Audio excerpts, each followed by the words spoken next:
అట్లాంటి స్టేజ్ నుండి జస్ట్ ఒక్క మీటింగ్, సైదుల్ సార్ మీటింగ్ అని, network marketing in the future of India, ఇది భారతదేశ భవిష్యత్ అని కంప్లీట్ గా దీనికి సంబంధించిన మీటింగ్ ఇన్న తర్వాత సర్టిఫికేషన్స్, కంపెనీకి సర్టిఫికేట్స్ ఉంటాయో ఉండవు? చాలా మంది మిమ్మల్ని అడుగుతారు, మీ కంపెనీకి సర్టిఫికేట్ ఉందా, పాన్ కార్డ్ ఉందా, FCI సర్టిఫికేట్ ఉందా? సో ఇవన్నీ అడుగుతారా లేదా? సో కంప్లీట్ గా ఈ సర్టిఫికేషన్స్ మొత్తం తీసుకొని బిజినెస్ పైన మొత్తం ట్రాన్స్పరెంట్ ఉండి, ఆల్రెడీ సార్ సాఫ్ట్వేర్ లో 10 సంవత్సరాలు జర్నీ చేసుకుంటూ జాబే, నెలకి ₹1,00,000 జీతం. అక్కడ కంప్లీట్ గా ₹1,00,000 జీతానికి రాజీనామా చేసి ఈరోజు ఫుల్ టైం నెట్వర్క్ మార్కెటింగ్ దాంట్లో వెస్టేజ్ కంపెనీలో వర్క్ చేస్తున్న great leader from Arundhati madam team Sai sir. Let's invite please come to the stage.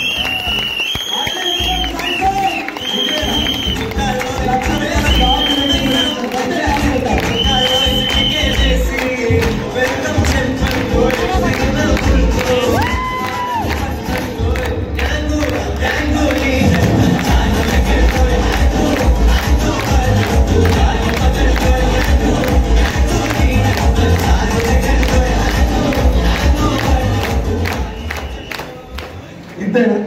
So ఒకసారి సార్ కోసం 1 2 1 2 3 గట్టిగా క్లాప్స్ ఉంటుంది. ఒక్కసారి please. 1 2 1 2 3 1 2 1 2 3 1 2 1 2 3 1 2 1 2 3. Thank you so much. Over to you Sai sir. Good morning వెస్టీజియన్స్, good morning leaders. నా పేరు సాయి కుమార్ అండి. Ramoji film city దగ్గర దేశముఖి అనే ఒక విలేజ్. యాక్చువల్లీ మన్సర్ చెప్పినట్టుగానే బీటెక్ కంప్లీట్ చేసి ఒక 10 ఇయర్స్ నుంచి MNC కంపెనీస్లో జాబ్ చేస్తున్నాను. యాక్చువల్గా ఫస్ట్ నాకు ఈ వెస్టీజ్ ప్లాట్ఫామ్ని పర్చేజ్ చేసింది మా అప్లైనర్ భవానీ మేడం అండ్ అరుంధతి రాజు గారు. నాకు లాస్ట్ ఇయర్ ఆగస్ట్ సెప్టెంబర్ ఈ టైంలో నాకు ఫస్ట్ వెస్టీజ్ టాపిక్ నా దగ్గరకు వచ్చినప్పుడు నార్మల్గా ఇందులో ఏమున్నాయి ఏంటి అని చూస్తే అన్ని జనరల్ ప్రొడక్ట్స్, ఇంట్లో వాడుకునేవి, ఏమంటారు వేలల్లో విలువ చేసేది ఏం కాదు, పెద్ద ఇన్కమ్ ఏముంటుంది అని నేను కొంచెం ఇంట్రెస్ట్ చూపించలేదు. ఆల్రెడీ 1 lakh శాలరీ వస్తుంది, MNCలో జాబ్ చేస్తున్నాను. నార్మల్గా మన్సూర్ అన్నట్టు నాకు ఏమంటారు ఎయిర్ బస్ RTC బస్ లాగా అనమాట. ఏమంటారు నెలలో ఒక 4-5 సార్లు ఫ్లైట్లో అటు ఇటు తిరగడం, కొంచెం హైఫై ఉండే కదా, అంత అనిపించలేదు అనమాట. అంటే ఎంత చేసుకున్నా ఒక 30-40 వేలు వస్తాయేమో, అంతకంటే పెద్ద ఇన్కమ్ ఏముంటుంది. అప్పటికి ఇంక సెమినార్స్ కానీ మీటింగ్స్ కానీ ఇంకేమి అటెండ్ అవ్వలేదు అనమాట. సో అలా నా ఎమ్మడి ఒక 5 months వాళ్ళు ఒక మీటింగ్ రా అని అడిగినప్పుడు మన లాస్ట్ జనవరి చౌటుప్పల్లో ఒక సెమినార్కి అటెండ్ అయ్యాను. ఆ సెమినార్కి అటెండ్ అయ్యేంత వరకు నా ఆలోచన విధానం ఒకలా ఉంది. ఆ సెమినార్కి అటెండ్ అయ్యి సైదుల్ సార్ ఇచ్చిన క్లారిటీ తీసుకున్న తర్వాత, దీనికి ముందే నా లైఫ్లో ఏముండేదంటే ఏమంటారు నా డిప్లొమా అయిపోగానే నేను జాబ్లోకి వచ్చానండి. బీటెక్ నేను జాబ్ చేసుకుంటూనే నా ఓన్గా ప్రిపేర్ అయ్యి ఎగ్జామ్స్ రాసుకొని పాస్ అయ్యాను అనమాట. ఫ్యామిలీ ఫైనాన్షియల్ కండిషన్ కొంచెం బాగాలేదు, ఏదైనా సపోర్ట్ చేయాలి ఫ్యామిలీ కానీ. అలా డిప్లొమా అయిపోయిన తర్వాత జాబ్ చేస్తూనే నా 25 years ఏజ్ ఉన్నప్పుడే నేను మా సిస్టర్కి మ్యారేజ్ చేసి లోన్ పెట్టుకొని ఇల్లు కన్స్ట్రక్ట్ చేశానండి. 25 yearsలో నేను ఈ 2 బాధ్యతలు కంప్లీట్ చేశాను. సో ఆ టైంలో నాకు అనిపించేది అంటే లైఫ్ ఇంక ఇంతేనా, జాబ్ చేస్తే ఏదైనా చేయొచ్చు ఫ్యామిలీకి అనుకున్నాను. కానీ జాబ్ చేసిన తర్వాత నాకు అర్థమైన విషయం ఏంటంటే లైఫ్లో ఒకసారి జాబ్ చేయడం స్టార్ట్ చేస్తే ఇంకా జాబే చేయాలి, అంతకు మించి ఇంకేం చేయలేము, చేయనియదు కూడా జాబ్ మనల్ని. ఏమంటారు కంఫర్ట్ జోన్లో ఉంటాం, శాలరీ వస్తుంది, నెల ఖర్చులు వెళ్తాయి. ఆ కంఫర్ట్ జోన్ నుంచి బయటికి రాలేము. చాలాసార్లు అనుకున్నా ఏదైనా చెయ్యాలి అని చెప్పేసి.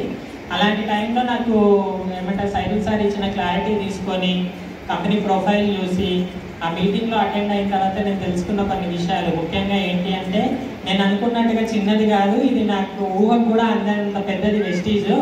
చాలా ఇన్కమ్ వస్తుంది,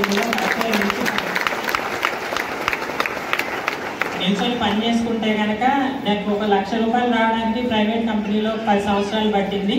కానీ 1 సంవత్సరం ఇందులో నిలబడితే అదే ₹1,00,000 నేను ఇక్కడ తీసుకోవచ్చు. ఇంకా కూడా కంఫర్ట్ జోన్లో ఉండి ఏమంటారు రిస్క్ చేయకుండా ధైర్యం చేయకుండా ఉంటే ఇంకో సంవత్సరం గడిస్తే మహా అయితే నా ₹1,00,000 జీతం 1,05,000 1,10,000 అవుతుందేమో. కానీ అదే సంవత్సరం ఇక్కడ నిలబడితే 10 సంవత్సరాలు సంపాదించుకుని నేను ఇక్కడ గెయిన్ చేసుకుంటానని అర్థమైన తర్వాత ఆ మీటింగ్ లో తీసుకున్న క్లారిటీతో నేను జాబ్ రిజైన్ చేయడం జరిగిందండి. ఏప్రిల్లో నా ₹1,00,000 సాలరీకి రిజైన్ చేశాను. ఈ జూలై 31 నాకు లాస్టింగ్ ఒక 10 days ఉంది.